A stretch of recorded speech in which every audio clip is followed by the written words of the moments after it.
বলেছিলেন we want justice, আমরা ন্যায় বিচার চাই, আমরা আদর চাই। এই দাবিটার ব্যাপারে বাংলাদেশের দল মত জাতি ধর্ম বর্ণ নির্বিশেষে প্রত্যেকটা মানুষের আকাঙ্ক্ষা ছিল, সমর্থন ছিল একটা ন্যায় বিচারের বাংলাদেশ। সেটি যখন ছাত্র সমাজের কাছ থেকে বের হয়েছে তখন সবাই এটাকে লুফে নিয়েছে এবং সবাই সম্মিলিতভাবে ঝাঁপিয়ে পড়েছে। বাংলাদেশের জুলাইয়ের আন্দোলনে শিশু থেকে বৃদ্ধ, শ্রমিক থেকে মালিক পর্যন্ত দল মত জাতি ধর্ম বর্ণ নির্বিশেষে সবাই এক কাতারে যেভাবে এসে দাঁড়িয়েছিল, বাংলাদেশের কয়েক হাজার বছরের ইতিহাস কিংবা পৃথিবীর ইতিহাসে এই ধরনের সম্মেলন, এই ধরনের প্রতিবাদী ঐক্য খুব কমই পরিলক্ষিত হয়েছে। সুতরাং এই আন্দোলন সকল বাধা, সকল রক্তচক্ষুকে উপেক্ষা করে তার মঞ্জিলের মকসুদে পৌঁছার জন্য যে সিদ্ধান্ত নেওয়া হয়েছিল, আল্লাহর ইচ্ছা আল্লাহর রহমতে চূড়ান্তভাবে সেই আন্দোলন চূড়ান্ত সফলতা অর্জন করেছে। আজকের এই দিনে আমরা শহীদ আবু সাইদ, শহীদ বীর মুগ্ধ থেকে শুরু করে শহীদ জসিমউদ্দিন থেকে শুরু করে যে প্রায় 2000 শহীদ আমাদের জুলাইয়ের শহীদ, এবং তারও আগে জুলাইয়ের প্রেক্ষাপট তৈরি করতে গিয়ে আমাদের যে ভাইরা প্রতিবাদ করতে গিয়ে শহীদ হয়েছেন, বিগত ফ্যাসিবাদী আমলে 15.5 বছরে ফাঁসির কাস্টে যারা জীবন দিয়েছেন এবং প্রতিবাদ করতে গিয়ে যেসব মানুষ জীবন দিয়েছেন, এই সকল শহীদদেরকে আমরা শ্রদ্ধার সাথে স্মরণ করি। তাদের শাহাদাতকে আল্লাহ তাআলা কবুল করুন, তাদেরকে জান্নাতে আলা মাকাম আল্লাহ তাআলা দান করুন, তাদের সুসন্তপ্ত পরিবারকে আল্লাহ সাবরে জামিন দান করুন। আর যে ভাইরা আমাদের আহত হয়ে একটু মুক্তির স্বপ্ন নিয়ে যারা এইভাবে কেউ হাত হারিয়েছেন, পা হারিয়েছেন, চোখ হারিয়েছেন, কেউ বা চোখ হাত পা সবই হারিয়েছেন, আজকে পঙ্গুত্বের জীবন যাপন করছেন, কিন্তু তাদের চোখে মুখে একটাই আনন্দ, তাদের একটাই প্রশান্তি, আমরা যা চেয়েছিলাম সেটি তো হয়েছে। আমাদের আমির জামাতের নেতৃত্বে আমরা পঙ্গু হাসপাতালে গিয়েছিলাম, একজনের এক হাতও নেই, এক পাও নেই, চোখের সমস্যা, কিন্তু সে আনন্দে উচ্ছল। আমির জামাতকে দেখে বিছানা থেকে অনেক সংগ্রাম করে সে বসে গেছে, তার সহযোগিতা ছাড়া বসার কথা না, কিন্তু আমির জামাতকে পেয়ে এত খুশি হয়েছে, নিজের সাথে সংগ্রাম করে বিছানায় বসেছে। আমির জামাত আদর করে তাকে জিজ্ঞেস করলেন, তোমার এত আনন্দের হেতুটা কি? তোমার তো হাত হারিয়েছ, পা হারিয়েছ, চোখ হারিয়েছ, তোমার তো ব্যথা তোর থাকার কথা, কিন্তু তুমি এত আনন্দ উচ্ছল। সে বলল, মহতারাম আমির জামাত, আমরা এর বিনিময়ে স্বাধীন বাংলাদেশ পেয়েছি, নতুন বাংলাদেশ পেয়েছি, এটাই আমাদের সবথেকে বড় সফলতা। তাকে বলা হলো, এই বাংলাদেশকে যদি টিকিয়ে রাখতে হয়, সামনের দিকে এগিয়ে নিয়ে যেতে হয়, আরো কোরবানি যদি করা লাগে, তুমি কি করবা? বলছে, আমার আরেকটা পা আছে না, আরেকটা হাত আছে না, সেটা দিও বাংলাদেশের মর্যাদাকে পৃথিবীর মানচিত্রে আমরা উঁচু করে রাখবো। আমরা স্বৈর শাসনের কাছে, স্বৈরাচারদের কাছে, ফ্যাসিস্টদের কাছে আমরা এই বাংলাদেশের জনগণ আর মাথা নত করব না। আজকে কষ্ট লাগে আমাদের এই জুলাই শহীদের পরিবার এবং যারা আহত, তাদের জন্য আমরা কি করতে পারলাম? কি করতে পারলাম? আমাদের এই সরকার 18 কোটি মানুষের সমর্থিত সরকার, আপনারা একটা বড় হাসপাতাল বানাইতে পারলেন না, যেখানে সব বিভাগ থাকবে আর এটা ডেডিকেটেড থাকবে ওই জুলাই শহীদ পরিবার আর আহত পরিবারদের জন্য। কিয়ামত পর্যন্ত এই হাসপাতাল তাদের জন্য ডেডিকেটেড থাকবে। এটা বানাতে পারলেন না যারা, আপনাদের এটাও কিন্তু একটা ব্যর্থ। এখনো সময় আছে, আপনারা টার্কি সরকারের সহযোগিতা চান, কাতারের সহযোগিতা চান, যে আমার বাংলাদেশে আমি চীন সরকারকে চান, আমাদের বন্ধু রাষ্ট্রগুলোকে চান, যে আমরা আমাদের জুলাই শহীদদের পরিবারের জন্য এবং আহতদের জন্য সব ডিপার্টমেন্ট থাকবে। একটা পিজি হাসপাতালের চাইতেও, বার্ডেনের চাইতেও, পিজি বার্ডেন মিলাইয়া একটা ঐতিহাসিক বড় হাসপাতাল ডেডিকেটেড, এখানে অন্য কেউ যাবে না, শুধু এরাই চিকিৎসা নিবে। ইমার্জেন্সি কেউ নিল, কিন্তু ডেডিকেটেডলি এদের জন্য থাকবে। এইটা করা আমি মনে করি জুলাই অভ্যুত্থানকে স্মরণীয় করে এবং এটা আগামী প্রজন্মের জন্য একটা উৎসব ব্যঞ্জক, তাদের প্রেরণার মিনার হিসেবে বানিয়ে রাখার জন্য এখনো সরকারের হাতে সময় আছে। ফেব্রুয়ারিতে যদি ইলেকশন করেন তাও আপনার হাতে 7 মাস সময় আছে। কাল বিলম্ব না করে আজকের মিটিং থেকে আমি জোর দাবি জানাচ্ছি, আপনারা আমাদের এই আহত পরিবারগুলোকে ভালো চিকিৎসা দেন। এখানেও যদি সম্ভব না হয়, পৃথিবীর দেশে দেশে সরকারগুলোর সাথে আলাপ করে তাদেরকে বিদেশ পাঠান, তাদের চিকিৎসার ব্যবস্থা করেন। প্রত্যেকটা আহত পরিবারের মা বাবার সাথে কিংবা তাদের যারা কর্মক্ষম তাদের সাথে বসেন, তারা কি চায়, তাদের জন্য করণীয় সব ব্যবস্থা সরকারকে করতে হবে। শহীদ পরিবারের জন্য কেন ওরা হাত পাতবে? ওরা ভিক্ষুক নাকি? এই সরকার, এই রাষ্ট্র যদি ব্যর্থ হয়, এই যে ইতিহাসের দায় থেকে কিন্তু আপনারা রেহাই পাবেন না। আমরা আমাদের সাধ্যের মধ্য থেকে আমাদের এই শহীদ পরিবার জন্য, আহত পরিবারের জন্য আমরা চেষ্টা করেছি। আমার মনে আছে 17 জুলাই আমিরে জামাত টার্কি এবং সৌদি আরব সফর শেষে ভোরবেলা ঢাকায় নেমেছিলেন। মাগরিবের পরে তিনি মিরপুর ডিএইচএসে আমাদের পলিটিক্যাল কমিটির মিটিং আহ্বান করেছিলেন। এই উদ্ভূত পরিস্থিতি, তখন কিন্তু উত্তরায় বেশ কয়েকজন শহীদ হয়ে গিয়েছে ওই দিন। উদ্ভূত পরিস্থিতি নিয়ে পর্যালোচনা করার জন্য তিনি মিরপুর ডিএইচএসে প্রোগ্রাম ডেকেছিলেন। আমরা রওনা দিয়েছিলাম উত্তরা থেকে। দিয়াবাড়িতে যাওয়ার পরে খবর পেলাম যে ওটা ডিবি ঘেরাও করে ফেলছে, প্রোগ্রাম স্থল চেঞ্জ এবং পরবর্তীতে জানানো হবে। বাসায় চলে গেলাম। রাত 12টার দিকে আমিরে জামাত একটি অ্যাম্বুলেন্স নিয়ে তার পিএসকে সাথে করে তিনি চলে আসছেন আমার বাসায়। বললেন চলো আমরা বের হয়ে যাই। কোথায় যাব, কেন যাব? পরিস্থিতি তো মার কাট। ছাত্রলীগ, যুবলীগ, গুন্ডা বাহিনীর হাতে অস্ত্র, তাদের এজেন্ট, তাদের দেশি বিদেশি এজেন্ডা সক্রিয়, আমাদেরকে মাইক্রোস্কোপ লাগাই খুঁজতেছে। এই অবস্থায় রাত 12টা 1 মিনিটে আমিরে জামাত একটা অ্যাম্বুলেন্স নিয়ে আসছেন, আমাকে বলেন চলো। আমি তখন লঙ্গি পরা অবস্থায় ছিলাম।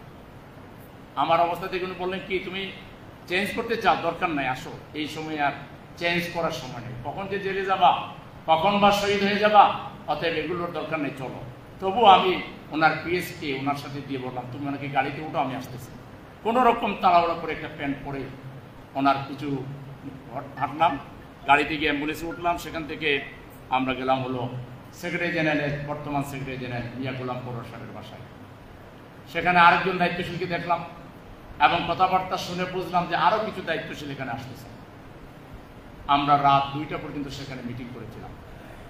সেই মিটিংয়ে আমরা অ্যারেস্ট হতে পারতাম। পরের দিনই সেক্রেটারি জেনারেল এই বাসা থেকে অ্যারেস্ট হয়েছে, কিন্তু যে কোনো কারণে আমরা অ্যারেস্ট হলাম না। মিটিং শেষ করে আমিরে জামাত আমাদেরকে যে ব্রিফ করলেন, তিনি বললেন আমি জানি না এই জুলাই বিপ্লবের শেষ পরিণতি কি হবে, এটা এখনো পরিষ্কার নয়। তবে যারা আহত হচ্ছে, যারা শহীদ হচ্ছে, এদেরকে কোনো দলের পরিচয়ে পরিচিত করা যাবে না। এরা সবাই আমাদের শহীদ, এরা সবাই আমাদের আহত। তোমরা ব্যাপকভাবে আহতদের পাশে দাঁড়াও, তাদের চিকিৎসা খরচ দাও, হাসপাতালের সাথে কথা বলো। হাসপাতাল কোনোটা যদি ক্ষমা না করে, কোনোটা যদি মাফ করে না দেয়, আমরা জামাত ইসলামীর পক্ষ থেকে হাসপাতালের বিলের দায়িত্ব নিব, কিন্তু চিকিৎসায় যেন কোনো ত্রুটি না হয়। তিনি বললেন যারা ইতিমধ্যে শহীদ হয়ে গেছে তাদের প্রত্যেকের বাসায় 50,000 করে দাও। পরের দিন সকালে ফোন করে বললেন যে না 1 লাখ করে পৌঁছাও। এর একদিনের মাথায় আবার বললেন যে না প্রত্যেক শহীদের বাসায় কমপক্ষে 2 লাখ পৌঁছাও। জামাত ইসলামী একটা বেসরকারি দল, কিন্তু তার আমির পরিস্থিতিকে তিনি বোঝার ক্ষমতা আল্লাহ তাআলা তাকে দিয়েছে, কখন কি কাজ করতে হবে। এই সময় শহীদ ফ্যামিলির সাথে এইভাবে আমাদের পাশে দাঁড়ানো, এটা ছিল এই আন্দোলনকে টিকিয়ে রাখার একটা ঐতিহাসিক পদক্ষেপ। আহতরা যখন দেখেছে যে হাসপাতালগুলো তাদেরকে চিকিৎসা দিচ্ছে, তাদের পরিবারকে বিলের জন্য বলছে না, আর আমরা আমাদের পরিচিত সকল হাসপাতালে বলে দিয়েছি আপনারা চিকিৎসা করবেন, আহত পরিবারের কাছ থেকে কোনো টাকা নেবেন না। আপনাদের যদি জেনুইন কোনো টাকা নিতেই হয় সেই টাকা জামাত ইসলামী বহন করবে। আপনারা ইবনে সিনা ইসলামী ব্যাংক হসপিটাল থেকে শুরু করে আরো কিছু আমাদের পরিচিত হাসপাতাল ছিল, তারা কিন্তু কোনো বিল তখন নেয়নি, এবং অনেক ক্ষেত্রে বিলগুলো আমরা পরিশোধ করেছি। এভাবে সেদিন আমরা আন্দোলনে, জুলাই আন্দোলনে জামাত ইসলামী যেহেতু তার আগের 15, 14, 14.5 বছর একেবারেই এককভাবে যাকে দমন করার জন্য রাষ্ট্রযন্ত্রকে ব্যবহার করা হয়েছে, আন্তর্জাতিক আধিপত্যবাদী শক্তিকে ব্যবহার করে জামাতকে নির্মূল করে দেওয়ার জন্য জামাতের কোনো অস্তিত্ব বাংলাদেশে থাকবে না, সেই চেষ্টা তারা করেছিল। আর আমরা সিদ্ধান্ত নিয়েছিলাম আমাদের একজনের শরীরে এক বিন্দু, এক ফুটা রক্ত থাকা পর্যন্ত জালিমের রক্ত চক্ষুর সামনে আমরা মাথা নত করব না। এজন্য প্রত্যেকটা রায়ের বিরুদ্ধে আমরা রায়ের দিন মিছিল করেছি, পরের দিন আনুষ্ঠানিক মিছিল করেছি, তারপরে হরতালের সমর্থনে মিছিল করেছি, তারপরে হরতাল করেছি। আমাদের একক দলের পক্ষ থেকে স্বৈর শাসকের বিরুদ্ধে এত হরতাল বাংলাদেশের ইতিহাসে আর কখনো হয়নি। এবং প্রত্যেকটা হরতাল আমরা জোটের উদ্যোগে যে হরতাল দিতাম তার চেয়ে অনেক বেশি হরতাল বাস্তবায়ন হতো জামাতের উদ্যোগে হরতাল দিত। জনগণ স্বতঃস্ফূর্তভাবে সেই হরতালে সহযোগিতা করত। গাড়ির ড্রাইভাররা, হেল্পাররা স্বতঃস্ফূর্তভাবে গাড়ি বন্ধ রেখে গুটি কতক সরকারি গাড়ি ছাড়া আর কোনো প্রাইভেট গাড়ি রাস্তায় চলতো না, দোকানপাট বন্ধ থাকত। এরকম সফল প্রতিবাদ আমরা গড়ে তুলেছিলাম। তারই ধারাবাহিকতায় জুলাই বিপ্লব, এবং সেই জুলাই বিপ্লবের মূল ডাক দিয়েছিল ছাত্র সমাজ। আর ছাত্র সমাজের সামনে যারা ছিলেন তাদের ব্যাকআপে তার চাইতে বড় শক্তি ছিল ইসলামী ছাত্র শিবির। সমস্ত মেধা, বুদ্ধি, ক্রিয়েটিভিটি, আন্তরিকতা, নিষ্ঠা, অর্থনৈতিক সাপোর্ট, লজিস্টিক সাপোর্ট, জীবন বাজি রেখে নিউজ তৈরি করা, নিউজ প্রচার করা এবং কর্মসূচি নির্ধারণে বলিষ্ঠ ভূমিকা যে সংগঠনটি পালন করেছিল তারা ছিল ইসলামী ছাত্র শিবির। আর তাদের পিছনে যারা ছিল তাদের নাম ছিল বাংলাদেশ জামাত ইসলামী। জামাত ইসলামীর আমির ওই রাতের মিটিংয়ে 6 সদস্য বিশিষ্ট কমিটি গঠন করে দিয়েছিলেন এবং বলেছিলেন, হতে পারে আপনাদের সাথে আমার আজই শেষ দেখা, হয়তো লম্বা সময়ের জন্য আমি কারা অন্তরণে চলে যেতে পারি, আবার আপনারাও চলে যেতে পারেন। কোনটার পর কোনটা, উনি গেলে কি হবে, আমরা চলে গেলে কে হাল ধরবে। বলছিলেন একজন রুকুন থাকা সত্ত্বেও আমরা তাদের সাথে আপোষ করব না। বাংলাদেশের 1 লক্ষ রুকুনকে শেষ করতে পারলে শেখ হাসিনা সফল হতে পারবে, এর বাইরে তাদের সফল হওয়ার কোনো সুযোগ নাই। আর সেটা অসম্ভব ছিল। সুতরাং আমরা জীবন বাজি রেখে এই উত্তরার লড়াইয়ের ফিল্ড যেখানে, তার থেকে 500-1000 গজের কাছেই আমরা একটা বিল্ডিংয়ে প্রতিদিন সকালে ওখানে ঢুকতাম, তারপরে পত্রিকা পড়তাম, সরকারের বক্তব্য, গোয়েন্দাদের তৎপরতা জানতাম, পলিটিক্যাল পার্টির বক্তব্য শুনতাম, ছাত্রদের মোটিভ শুনতাম। দেন আমরা আলোচনায় বসতাম এবং আলোচনা করে আমরা যে ধরনের গাইডলাইন এই আন্দোলনকে দেওয়া দরকার সেটি আমরা দিতাম। এমন হয়েছে ছাত্ররা যেমন জামাত ইসলামীকে নিষিদ্ধ করে ফেললো 1 তারিখে। নিষিদ্ধ যে হবে এটা আমরা আগে থেকে বুঝতে পারতেছিলাম, কিন্তু আমরা সিদ্ধান্ত নিয়েছিলাম জামাত এই অবৈধ নিষেধাজ্ঞা মানবেন না। আমরা যেখানেই থাকি সেখান থেকে দল আমরা চালাবো, এটি সিদ্ধান্ত ছিল আমাদের। তো 1 তারিখে নিষিদ্ধ হইতে পারে, আমরা প্রিপেয়ার ছিলাম। 1 তারিখে যখন প্রজ্ঞাপন হয়ে গেল আমরা অনলাইনে মিটিং করলাম আমিরে জামাতের সভাপতি। সিদ্ধান্ত হলো আমিরে জামাত হিসেবেই, জামাত ইসলামের আমির হিসেবেই তিনি প্রতিবাদ জানাবেন, বিবৃতি দিবেন, নিন্দা জানাবেন। এবং আমরা এটা আস্থা রেখেছিলাম যে আমাদের সাথে বাংলাদেশের অন্যান্য সকল ইসলামী এবং সাধারণ পলিটিক্যাল পার্টি এটাকে প্রতিবাদ জানাবে এবং জানিয়েছে। বাংলাদেশের প্রত্যেকটা পলিটিক্যাল, আওয়ামী লীগ ছাড়া, 14 দল ছাড়া বাংলাদেশের ফ্যাসিবাদ বিরোধী প্রত্যেকটা রাজনৈতিক দল বলিষ্ঠ কণ্ঠে প্রতিবাদ জানিয়েছিল জামাতকে নিষিদ্ধ করার ব্যাপারে। 1 তারিখে আমরা সিদ্ধান্ত নিলাম যে এতদিন তো রয়েস হয়ে সাপোর্ট দিলাম, এইবার যা আছে সব শক্তি নিয়েই আমরা আন্দোলনে মিশে যাব। আমরা জামাত ইসলামের ব্যানার নেব, আমরা চলমান আন্দোলনেই মিশে যাব। 2 তারিখে বাইতুল মোকাররমে মিছিলের ডাক দেওয়া হলো। এই মিছিল কিন্তু আমরা আহ্বান করেছিলাম এবং সেই মিছিল ছিল ঐতিহাসিক মিছিল। কমপক্ষে 7 জায়গার ব্যারিকেড ভেঙে সেই সময়ের ক্যান্টনমেন্ট, মিনি ক্যান্টনমেন্ট, টিএসসি আমাদের আর্মির সদস্য ভাইরা সরকারের নির্দেশে ঘেরাও করে রেখেছিলেন, প্রতিবাদী ছাত্ররা যেন ওখানে যেতে না পারে। যেদিন থেকে তারা বেরিয়ে আসছিল 15 তারিখ থেকে, এরপরে ওইখানে তারা আর যেতে পারে না। আমরা সেদিন প্রথম ব্যারিকেড ভেঙেছিলাম বাইতুল মোকাররমের উত্তর গেটে, প্রেস ক্লাবে, মৎস্য ভবনে, শাহবাগে, সর্বশেষ টিএসসিতে গিয়ে সমাবেশ করে সেই মিছিল আবার বের করেছে বাইতুল মোকাররম। এই মিছিলের পরের দিন ছাত্ররা, বৈষম্য বিরোধী ছাত্ররা, তারা শহীদ মিনারে ঐতিহাসিক সমাবেশে ডাকবে, এবং সেটাও ছিল ঐতিহাসিক সমাবেশ। সেই সমাবেশ থেকে আমি শুনেছি, ওই সময় নানা কথাই শোনা যেত, আমি শুনেছি এই শোনা ভুল হইতে পারে, শুদ্ধ হইতে পারে, তবে আমাদের কানে আমাদের যে ছাত্র সংগঠন তাদের মাধ্যমে খবর এসেছিল যে ছাত্ররা 2 তারিখেই তারা গণভবন ঘেরাও করার সিদ্ধান্ত নিয়ে ফেলেছে। এটা আমি যাচাই করতে পারিনি, কিন্তু আমরা খবর এটা পেয়েছি। আমরা খবর পেয়ে জরুরিতে আবার অনলাইনে বসেছি এবং আমরা ছাত্রদেরকে পরামর্শ দিয়েছি যে 2 তারিখে এটা করা ওয়াইজ হবে না। আপনারা যদি 2 লাখ হন, 3 লাখ হন, হাসিনার বাহিনী, ইন্ডিয়ান বাহিনী সহ যা আছে আপনাদেরকে অনেক বেশি ক্ষতি করে ফেলবে। আপনারা যদি একবার পিছিয়ে যান তাহলে পরবর্তীতে আর দাঁড়াইতে পারবেন না। এজন্য আপনাদের শক্তি অক্ষত রেখে আরো শক্তি সঞ্চয় করেন। আমরা বলেছিলাম আপনারা প্রোগ্রাম করেন 6 তারিখ। এটা যে আমাদের পরামর্শই হয়েছে আমি দাবি করছি না, তবে আমাদের পরামর্শ এটা ছিল যে 6 তারিখে আপনারা চলো চলো ঢাকা চলো কর্মসূচি ঘোষণা করেন, এবং সেই 6 তারিখেই গণভবন ঘেরাও করে হাসিনার পতন সেদিন। হাসিনা ওই রাত্রি কারফিউ জারি করে দিল এবং বেপরোয়া মারপিট ধরপাকড় শুরু করে দিল ঢাকা সহ সারা দেশে। তখন আমরা ওনাদেরকে পরামর্শ দিয়েছিলাম, বা ওনারাও এইভাবে চিন্তা করেছিলেন যে এটা আগাইয়া একদিন আগে 5 তারিখে, তারপরে 5ই আগস্ট নির্ধারণ করা হবে, এবং সেই 5 তারিখ সকাল 10:30 পর্যন্ত দেখা মাত্র গুলি করা হচ্ছে। যাত্রাবাড়িতে অসংখ্য লোককে শহীদ করা হয়েছে, শহীদ মিনারের সামনে অসংখ্য লোককে পিটানো হয়েছে, সর্বত্র যা খুশি তাই করা হচ্ছে। এই মাত্র সদ্য কয়েকদিন আগে যুদ্ধ হয়ে গেল ইরান ইসরায়েল, আবার ইন্ডিয়া পাকিস্তান। 2 যুদ্ধে 4 দেশের মধ্যে এত লোক আহত হয় নাই, এত লোক মারা যায় নাই। মাত্র 36 দিনের আন্দোলনে অবৈধ সরকারের সাথে বাংলাদেশের বৈধ নাগরিকদের যুদ্ধে যে পরিমাণ লোক মারা গেছে,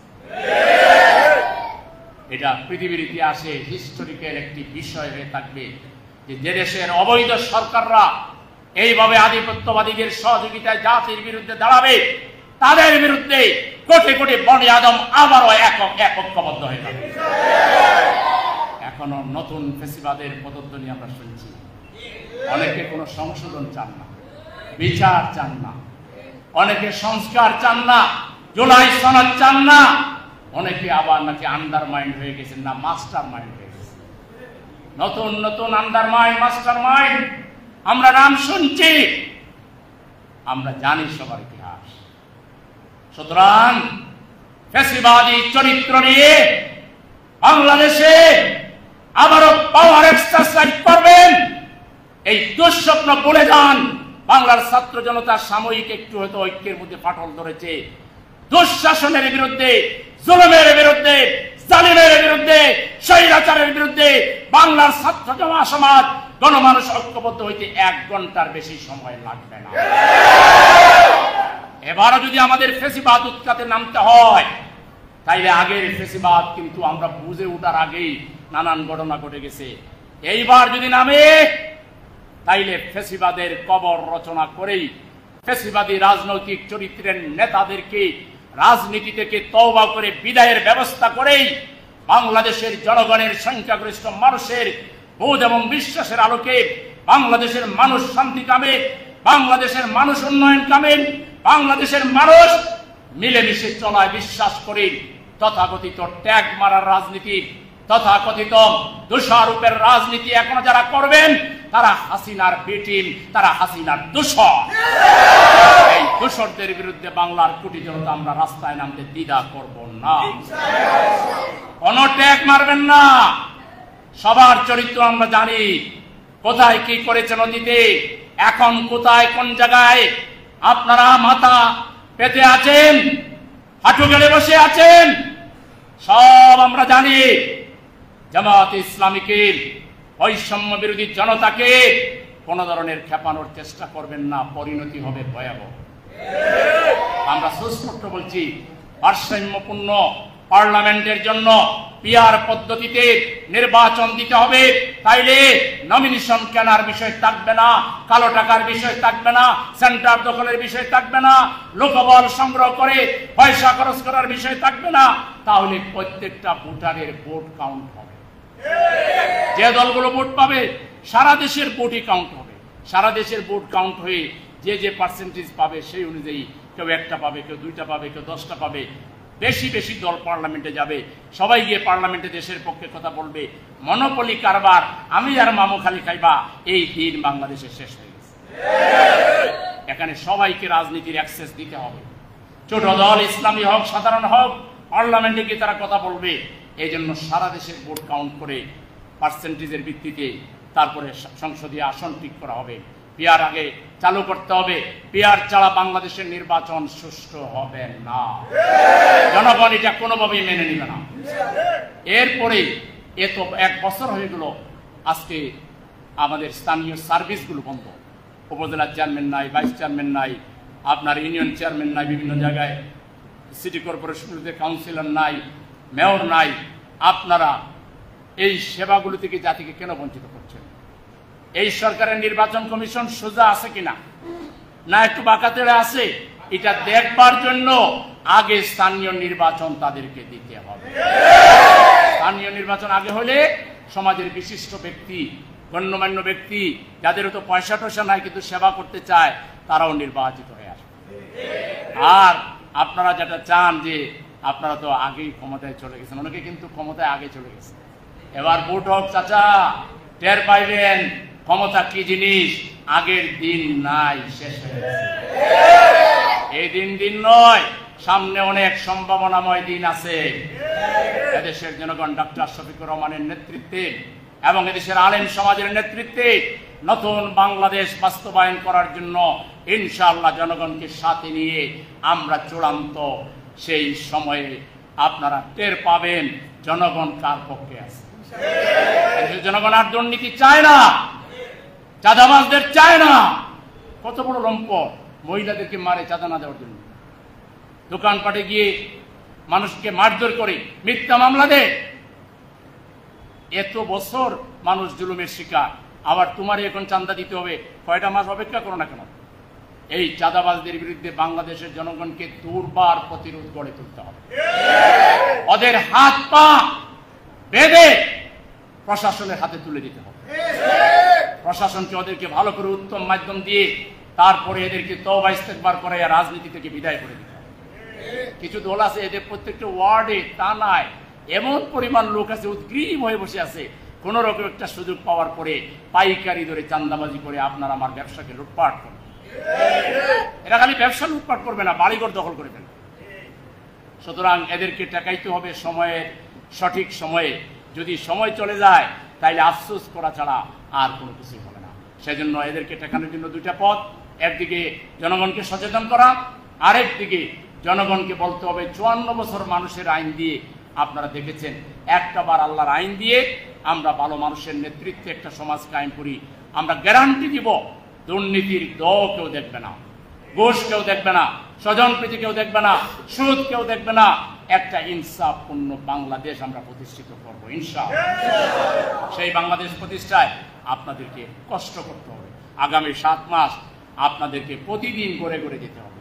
মানুষকে বুকে জড়াই ধরতে হবে, কপালে চুমু দিতে হবে, মাথায় হাত বুলাতে হবে, পিঠে হাত বুলাইতে হবে। বুঝাবেন যে ভাই কত তো দিলেন, একবার দেন ইসলামী শক্তিকে, আমরা যদি ফেল মারি আর আমাদেরকে দিয়ে। মানুষকে বোঝানোর কাজে অগ্রণী ভূমিকা, সময় দেওয়া, ত্যাগ কুরবানি স্বীকার করা, এবং এই জন্য কর্মীদেরকে যে পরিচালনা করতে অফিস চালাইতে গিয়ে আমাদের যদি পকেটের পয়সা খরচ করা লাগে, একদিকে সময় দেওয়া, অন্যদিকে পকেটের খরচ করা, এই দুইটা ত্যাগ স্বীকারের জন্য একটি সুন্দর বাংলাদেশ বিনির্মাণে এই ত্যাগ স্বীকারে কি আপনারা রাজি আছেন? রাজি আছেন দেখে হাত তুলে দেখান।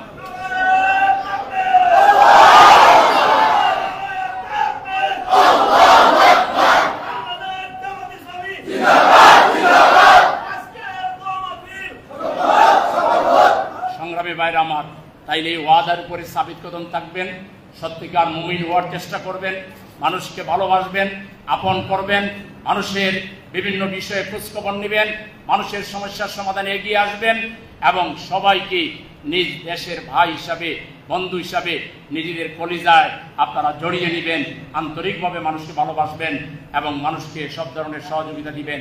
ইনশাআল্লাহ নাসরুম মিনাল্লাহ ওয়া ফাতহুন কারীম। অবশ্যিরুল মুমিনিন, বিজয়ের জন্য প্রস্তুতি নেন। এবার আমাদেরকে ফ্যাসিবাদ মুক্ত বাংলাদেশ কায়েম করতেই হবে ইনশাআল্লাহ। এই প্রত্যাশা ব্যক্ত করে সবাইকে ধন্যবাদ জানিয়ে এখন আমরা সংক্ষিপ্ত মোনাজাত করব। আল্লাহুম্মা সাল্লি আলা সাইয়্যিদিনা মুহাম্মাদিন ওয়া আলা আলিহি ওয়া সাহবিহি সাল্লাম তাসলিমান কাসীরা। আস্তাগফিরুল্লাহ ইন্নাল্লাহু গফুর। আল্লাহুম্মা আমিন। আলহামদুলিল্লাহি রাব্বিল আলামিন ওয়া আকিবাতু লিল মুত্তাকিন ওয়াসসালাতু ওয়াসসালামু আলা সাইয়্যিদিল আমবিয়াই ওয়াল মুরসালিন ওয়া আলা আলিহি ওয়া সাহবিহি। ইয়া আল্লাহ, এত রক্ত, 4টা দেশে যুদ্ধ হলো, যুদ্ধে এত রক্ত ঝরে নি আল্লাহ, আমার দেশে ছাত্র সমাজ, কিশোর, আল্লাহ একেবারে অবুঝ বালক বালিকা এবং নারী পুরুষ শ্রমিক নির্বিশেষে যে জীবন আমরা দিয়েছি, আপনি দেওয়ার তৌফিক দিয়েছেন, এর বিনিময়কে বাংলাদেশকে কিয়ামত পর্যন্ত ফাঁসিবাদ মুক্ত করে দাও আল্লাহ। যারা শহীদ হয়েছেন তাদের শাহাদাতকে কবুল করো, তাদেরকে আলা মাকাম দান করো, তাদের পরিবার পরিজনের জন্য রাষ্ট্রকে আমাদেরকে কাজ করার তৌফিক দাও আল্লাহ। আমাদের আহত ভাইদেরকে সুস্থ করে দাও আল্লাহ। আপনি তো শাফি, আনতা শাফি, লা শিফা ইল্লা শিফাউকা ওয়া লা দাওয়া ইল্লা দাওয়াউক, শিফা লা ইগাদিরু সাকাম। আল্লাহ, আমাদের দেশের জন্য রক্ত দেওয়া আল্লাহ, ন্যায়ের জন্য, ইনসাফের জন্য রক্ত দেওয়া মানুষগুলোকে আপনি সুস্থ করে দাও আল্লাহ। তাদের পরিবারগুলোতে বিকল্প কর্মক্ষম লোক তৈরি করে দাও আল্লাহ। আমাদের রাষ্ট্রকে, সমাজকে তাদের পাশে দাঁড়াবার তৌফিক দাও আল্লাহ। শহীদ আবু সাইদ, শহীদ মীর মুগ্ধ, শহীদ জসিমউদ্দিন সহ যারা শহীদ হয়েছেন তাদেরকে আপনি জাতীয় বীর হিসেবে কবুল করুন। আমাদের এই দেশের প্রত্যেকটা রাজনৈতিক দলকে তাদেরকে সম্মান দেখানোর তৌফিক দাও। যারা সম্মান দেখাবে না, এদেরকে গোটা জাতির পক্ষ থেকে এদের প্রতি ঘৃণা তৈরি করে দাও আল্লাহ। জুলাই সনদ যাতে অনতি বিলম্বে হয় সেই ব্যবস্থা করে দাও আল্লাহ। সংস্কার যাতে 100% কমপ্লিট হয় সেই ব্যবস্থা করে দাও আল্লাহ। পিয়ার পদ্ধতির নির্বাচন কবুল করো আল্লাহ। স্থানীয় নির্বাচনকে তুমি আগে কবুল করো আল্লাহ। দেশটাকে তুমি কবুল করো আল্লাহ। আমরা আর ওই জালিমের শাসনে ফিরে যেতে চাই না আল্লাহ। আল্লাহ, আমরা আধিপত্যবাদী শক্তির নিগড়ে যেতে চাই না। আমরা স্বাধীন মানুষ, স্বাধীন দেশ আমরা চালাতে চাই, তুমি আমাদের তৌফিক দাও। রব্বানা তাকাব্বাল মিন্না ইন্নাকা আনতাস সামিউল আলিম ওয়া তুব আলাইনা ইয়া মাওলানা ইন্নাকা আনতাত তাওয়াবুর রহিম। সাল্লাল্লাহু তাআলা আলা মুহাম্মাদিন ওয়া আলিহি ওয়া সাহবিহি আজমাইন বিরহমাতিকা ইয়া